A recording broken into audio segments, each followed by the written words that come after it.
time, place, and activity.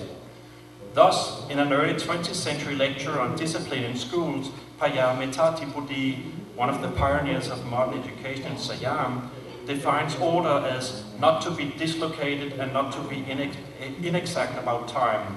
That is, if a thing shall be in a certain place, then it shall be there. If an activity shall be performed at a designated time, then it shall be performed at that time.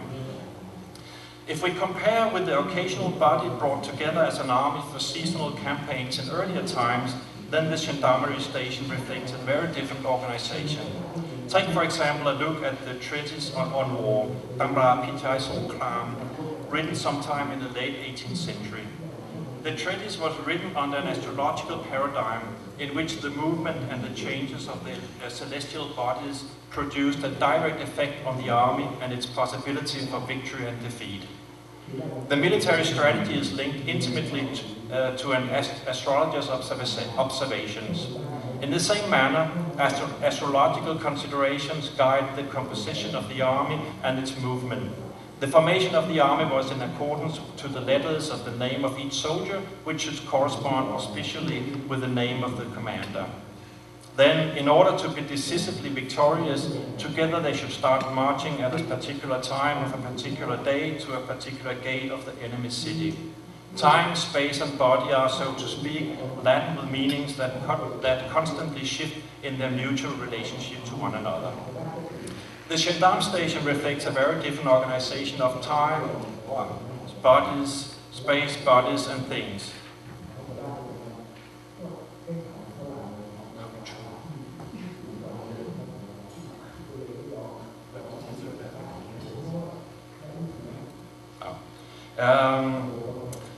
The gendarme station represents a classical version of a disciplinary project. The men serving in the gendarmerie were uprooted from the villages and brought into the enclosure and protected space of the gendarme station. The position of a gendarme in a company is decided not by his name and its relationship to the other gendarmes in the company. What defines the correct position is the empty space between him and the other members of the company that the drill book stipulates. At the gendarme station, the activities are not guided by astrological considerations, but by a timetable. The link between timetable and activities, between things and their location in space, establishes a detailed grid which makes it possible continuously to evaluate the performance of each gendarme. The things of the state began to form themselves into a state of things. The regulations, in conformity with disciplinary techniques, established clearly defined standards against which the individual gendarme could be placed in a cycle of social control. So what about the state effect? The disciplinary powers at the gendarme station is expressed through the abstract ideas about order defined by timetables, drill books, and various regulations. In this manner, the power by its performance is apparent, its apparent origin outside local life, its impersonal nature, seem to take on an aspect of difference, to stand outside actuality, outside events and time, outside community. These micro and everyday practices of order generate the notion of a structure or an institution as an abstract framework separate from the particular practices and frames. The gendarme station as a disciplinary apparatus was also linked with documentary practices. In the paper, we look at inspection reports produced by a major journal, Kamrup, in connection with his inspection tour to gendarme station in northeastern Thailand in 1915. What do these reports contain? They deal with the state of various buildings making up the gendarme station, living quarters, stables, hospital, etc. They deal with the state of things, weapons, uniforms, horses, and with the areas around the buildings. He also observed the gendarmes drill.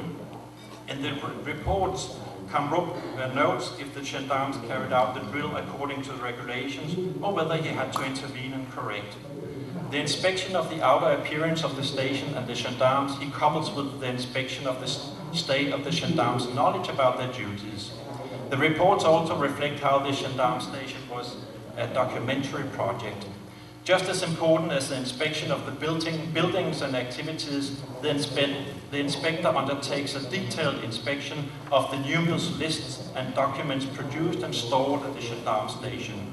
These documents include an order book, a patrol book, lists of incoming and outgoing letters, information about criminals arrested at the gendarme station, lists of public property at the station, of gendarmes serving at the station, of punishment inflicted on gendarmes, accounts of income, expense, and the amount of money present at the gendarme station.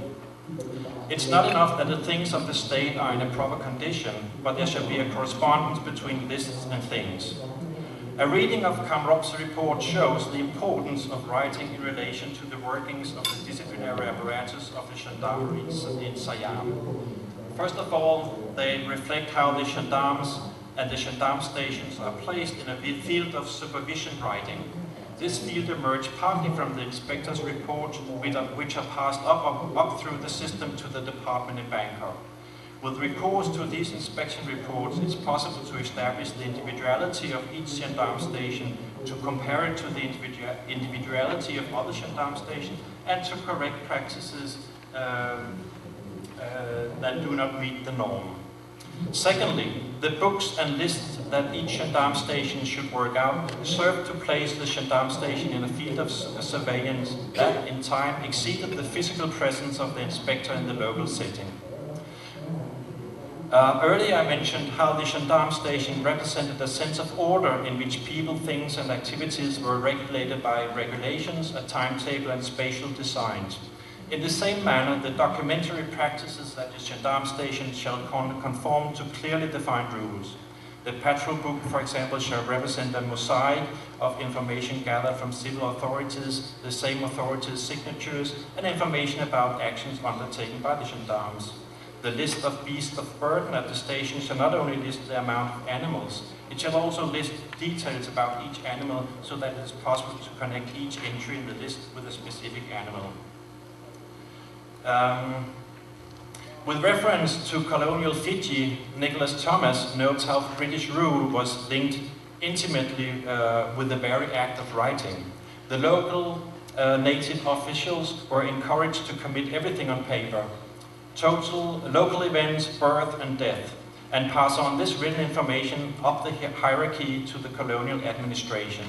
This they should do at all seasons and at all times. In the words of Thomas, state power turned upon inscription upon the absorption of events into a prodigiously dispersed writing machine.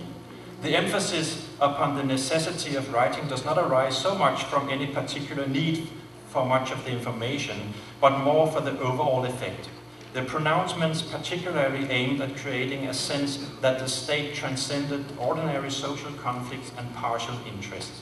Following up on Thomas's observation, we can say that Kamrop's reports are examples of the emergence of bureaucratic writing. We have a long series of mundane documentary practices, the local production of lists, the proper maintenance of order and patrol books, the dispatch of copies of these documents to the department in Bangkok, the inspection of these documentary practices at the gendarme station, and the production of inspection reports that the inspector passes up through the system to Bangkok. This flow of documents, coupled with the occasional inspection conducted by an inspector, is not only an instrument for the gendarme department in Bangkok to govern at a distance.